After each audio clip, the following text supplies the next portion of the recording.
Assalamualaikum warahmatullahi wabarakatuh. Puan dan Tuan, kembali lagi di segmen Tanya Profesor di channel yang radikal, ramah terdidik, dan juga berakal. Dan seperti biasa di samping saya sudah ada Profesor Suteki. Assalamualaikum Prof. Suteki. Waalaikumsalam warahmatullahi wabarakatuh.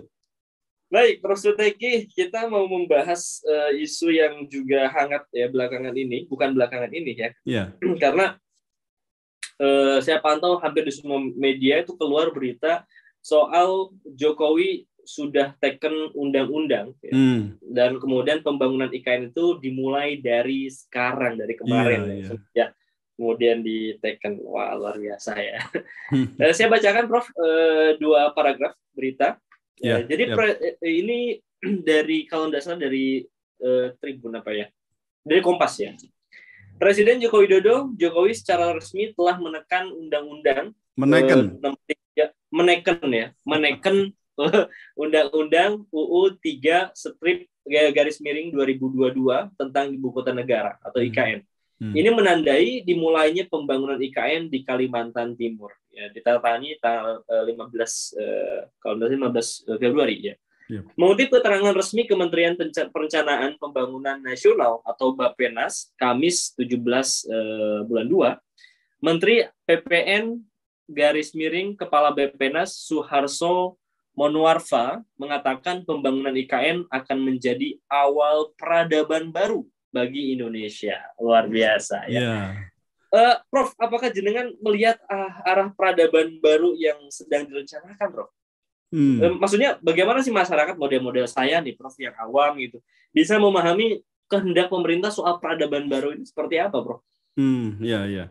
Wah, ini kita bicara soal new era ya berarti ya. Iya, betul, Prof.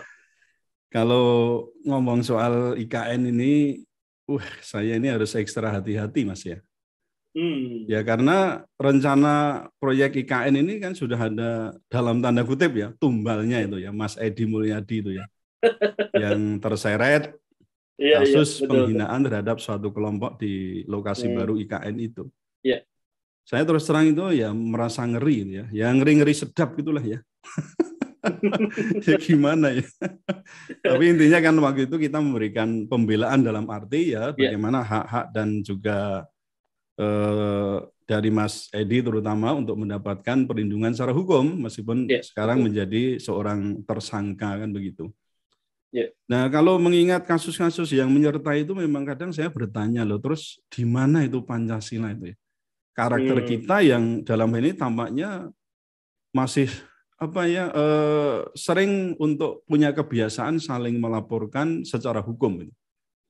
Nah, waktu itu kan saya sudah pernah menyinggung itu kalau ini kita itu masih punya budaya hukum atau karakternya itu legal addiction. Ya, legal addictive itu. Tapi ya terkait dengan ini ya sudahlah, mungkin fase itu harus kita lalui bersama ya, dan mungkin sampai pada saatnya kita nanti juga meniru Belanda. Yang penjaranya itu banyak kosong dari hunian. Nah, gitu ya. Nah, ini hukum kita itu kan mengikuti Belanda, tapi kita ini masih kepondal-pondal yang ngikuti itu ya. Jadi, kita kok malah masih seperti negara yang dulu ada penjajahnya itu gitu loh. Nah, prinsipnya ya kita sambut saja new era tadi, atau nanti ada new order atau juga bisa disebut dengan new civilization. Namun kita pun sebenarnya bisa ya meragukan karena yang pindah itu kan ibu kotanya, bukan perubahan peradabannya. Ya tadi peradaban kita ini kalau menurut Emil Durkheim ya, seorang sosiolog itu Mas, itu kan kita ini sepertinya masih bisa dikelompokkan menjadi tipe masyarakat yang primitif atau Emil Durkheim itu menyebutnya sebagai tipe masyarakat dengan solidaritas mekanik. Nah, ini sedikit saya berteori ya itu ya. Baik. Tipe kita itu masih solidaritas mekanik dengan penanda apa? Yaitu pengutamaan hukum yang represif, bukan hukum yang restitutif atau yang pemulihan seperti kalau kita kenal ada kemarin ya kita bahas mengenai RJ itu ya, restoratif justice. Nah, karakter hukum ini akan menjadi kunci utama Mas. Untuk sukses atau tidaknya peradaban baru nanti, yaitu bagaimana nanti warna demokrasi, karena mau nggak mau kan ternyata kan tetap ya demokrasi dipertahankan kan ini di negara ini, meskipun dulu di awal kemerdekaan kita itu sempat namanya menolak soal demokrasi barat, tapi sekarang sudah kita ikuti ini mati-matian ya, bahkan diperjuangkan itu. Termasuk persoalan hak asasi manusia gitu. Jadi hukum itu kalau digambarkan itu hubungannya dengan hak demokrasi dan HAM itu seperti piramida. Jadi yang paling utama hukum, yang paling dasar itu, di atasnya ada demokrasi, nah di atas ujung itu ada hak asasi manusia. Kalau hukumnya itu tidak berubah, ya karakter budaya hukumnya rakyatnya juga tidak berubah, kita nggak perlu berharap banyaklah dengan perubahan peradaban, bahkan baik itu di dalam alam demokrasi maupun dalam pemenuhan perlindungan dan juga penghormatan terhadap hak asasi manusia itu. Karena peradaban itu sebenarnya kan kuncinya di sana. Ujungnya adalah bagaimana orang-orang itu dapat terpenuhi namanya hak asasi manusia, sekaligus nanti juga menjalankan kewajiban asasinya. Itu disebut sebagai masyarakat madani atau masyarakat yang beradab itu, kalau di situ memang bukan hanya persoalan kalau kita ngomong hukum itu ya otomatis harus mengatur baik kehidupan lahir maupun batin, baik kehidupan yang duniawi maupun yang kehidupan ukhrawi, kan begitu. Betul.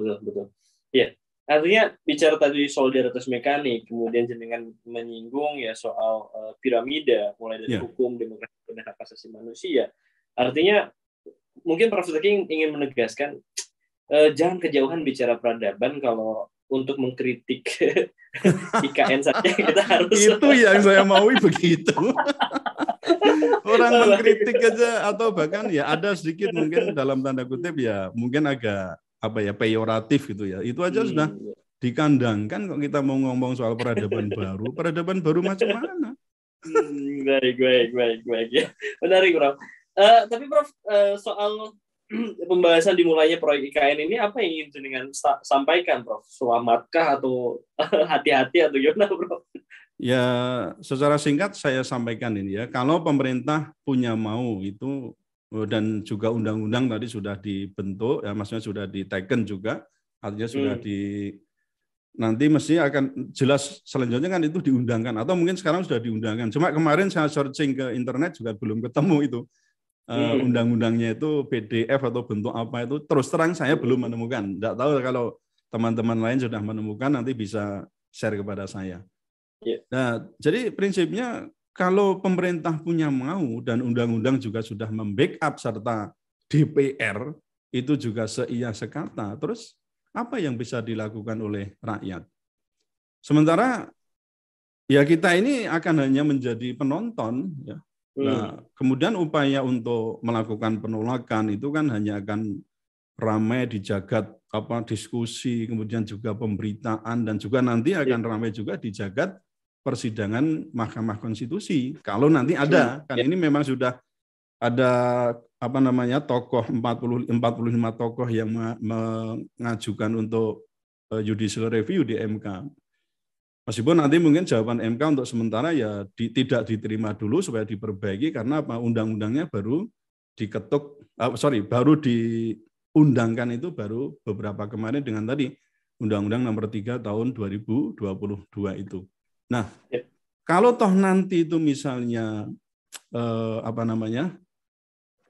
ada upaya-upaya penolakan dan seterusnya itu kok tampaknya ini juga tidak bisa menghentikan langkah pemerintah untuk membangun IKN baru di Kalimantan itu.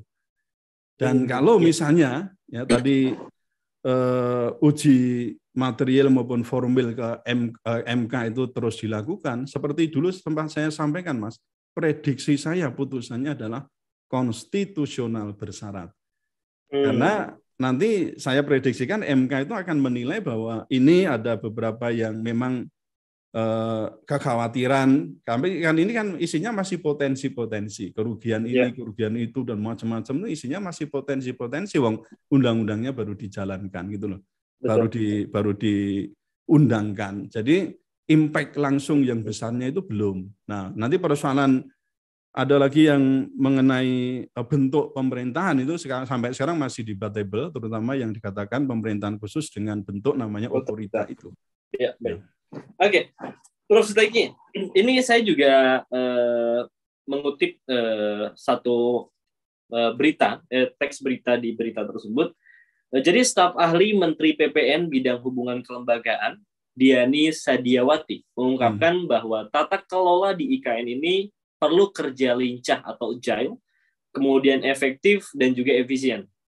Walau bentuk pemerintahannya itu khusus, tetap harus konstitusional, harus tetap berdasarkan Undang-Undang Dasar 1945, tapi tetap mengadopsi kebutuhan dalam rangka mewujudkan IKN. Ini pendapat dari staf ahli. Komentar Prof. Suteki terhadap pernyataan ini apa, Prof, yang perlu disoroti? Saya juga mendengarkan ya banyak komentar dari para ahli hukum tata negara. Sebenarnya banyak yang heran, kok bisa dikatakan konstitusional itu bagaimana? Kalau kenyataannya memang bentuk pemerintahan di IKN itu bertentangan dengan Pasal 18 Undang-Undang Dasar 1945. Karena yang kita kenal di konstitusi itu kan pemerintah di daerah itu hanya ada provinsi, kemudian kabupaten, dan kemudian ada kota, kan itu saja. Nah, jadi kalau ini bentuknya pemerintah khusus dengan nama otorita IKN itu diambil dari sisi mana? Penerjemahannya itu lewat penafsiran pasal yang mana itu loh. Ini ahli-ahli HTN aja kan masih memikirkan, loh kok bisa itu begini, bagaimana gitu loh. Makanya kan kalau idealnya Mas, namanya suatu paling tepat memang, jadi kita memindahkan suatu ibu kota itu ke tempat yang memang sudah ada komunitasnya, dalam arti jangan di tempat yang dalam arti kosong ya, kosong dalam arti ini loh, maksudnya komunitas masyarakatnya belum terbentuk seperti sebuah kabupaten atau mungkin provinsi, kan begitu. Nah, setidaknya kabupaten lah ya, di kabupaten tertentu yang komunitasnya sudah ada, sehingga kalau nanti ada di situ, komunitas itu kan nanti akan menentukan bagaimana soal peraturan daerahnya, bagaimana dibentuk, kan itu kan. Kemudian mesti harus ada DPRD-nya, loh kan itu. Kemudian ada kepala daerah yang bisa dibentuk atau dipilih oleh DPRD itu, atau mungkin ada kebijakan lain untuk kepala daerah, bisa juga kalau itu ada undang-undang ditunjuk oleh presiden. Tapi kan itu tidak bisa melepaskan dari peranan DPRD, kan itu. Ini kalau kita mau konsisten dengan konstitusi kita loh.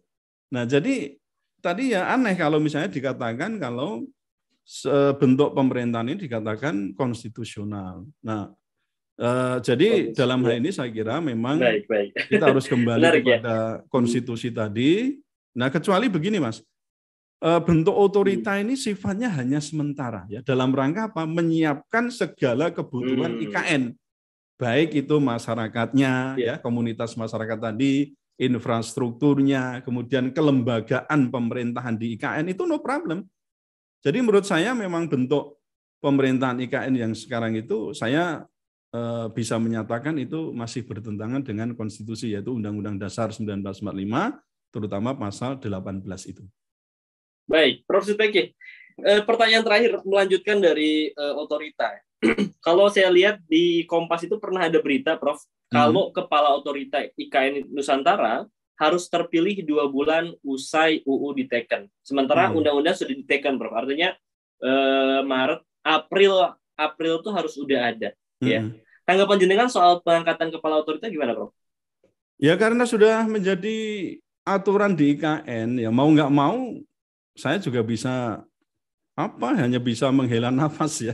Mengingat masalah utama pemindahan IKN itu kan antara lain itu kan soal pendanaan yang belum jelas ya. Taruhlah sebagaimana pernah Mas baca berita itu ya tentang bagaimana pengakuan Menteri PUPR itu ya, Pak Basuki itu yang menyatakan, nah ini dananya kami juga belum pegang kan itu kan. Nah, lalu pertanyaan kita kan dari mana uang sebanyak 500 triliun, bahkan konon itu angkanya nanti bisa membengkak jadi 2-3 kali atau lebih itu. Nah, jadi memang kemarin saya juga baca berita kalau Pak Luhut Binsar Panjaitan itu mengatakan ya dalam pemberitaan itu ada katanya 30 investor ya yang siap untuk mendanai di pembangunan IKN itu. Tapi kita kan mikir juga lah, investor itu investor mana? Dalam negeri, asing dan seterusnya kan. dari asing pun dari mana, dari Cina, oh ini banyak yang akan mempermasalahkan, Mas. Karena begitu pendanaan itu dari investor kan ibaratnya kan kita ya itu kan kayak orang hutang kan, dibangunkan dulu lah nanti apa yang akan diberikan pada investor itu, apakah kita nanti juga akan menyewa atau bagaimana kan itu jadi masalah, betul nggak? Itu kalau ke depan demikian itu yang hal-hal yang saya kira perlu untuk dipertimbangkan. Nah, saya berharap kalau persoalan penunjukan kepala IKN itu harus dilakukan secara transparan ya. Kalau perlu ada fit and proper test-nya jelas, ada dulu pernah dikenalkan juga itu ada lelang jabatan dan tim pengujinya pun itu harus independen. Bukan semata-mata penunjukan oleh presiden. Ya. Nah, dan supaya dalam hal ini saya berharap pejabat ini harus diusahakan orang yang bersih dari karakter dan tindakan masa lalu yang itu nanti akan cenderung kalau itu tindakannya buruk kan menimbulkan retensi dan kegaduhan baru di negeri ini. Ya. Saya kira betul. Yang punya kemampuan untuk menjadi kepala otorita itu bukan orang itu ya, orang itu ya maksud saya begitu ya. Jadi masih banyak lah itu Anda tahu yang saya maksud ya. Jadi masih banyak yang punya kemampuan, jangan itu ya. Menurut saya itu jadi masalah tersendiri. Kalau kita tetap nekat itu akan jadikan kepala otorita ya. Jadi kesimpulan transparan dan lebih baik menunjuk orang lain dan yang juga memiliki kapasitas yang tidak kalah dengan yang didambakan itu ya. Gitu Mas. Baik, luar biasa ya. Prof. Suteki, terima kasih atas jawaban dari pertanyaan-pertanyaannya. Dan juga terima kasih pada Puan dan Tuan yang sudah selesai menonton sampai di sesi keempat ini ya. Tetap like, comment, share dan juga subscribe channel Prof. Suteki ini karena kita senantiasa akan selalu mengupas, menghadirkan isu-isu viral dan kemudian kita jawab dengan jawaban-jawaban yang radikal. Ya. Ramah, terdidik, dan juga berakal. Baik, ya. Terima kasih Prof. Suteki, terima kasih Puan dan Tuan semua. Saya pamit. Assalamualaikum warahmatullahi wabarakatuh. Waalaikumsalam warahmatullahi wabarakatuh.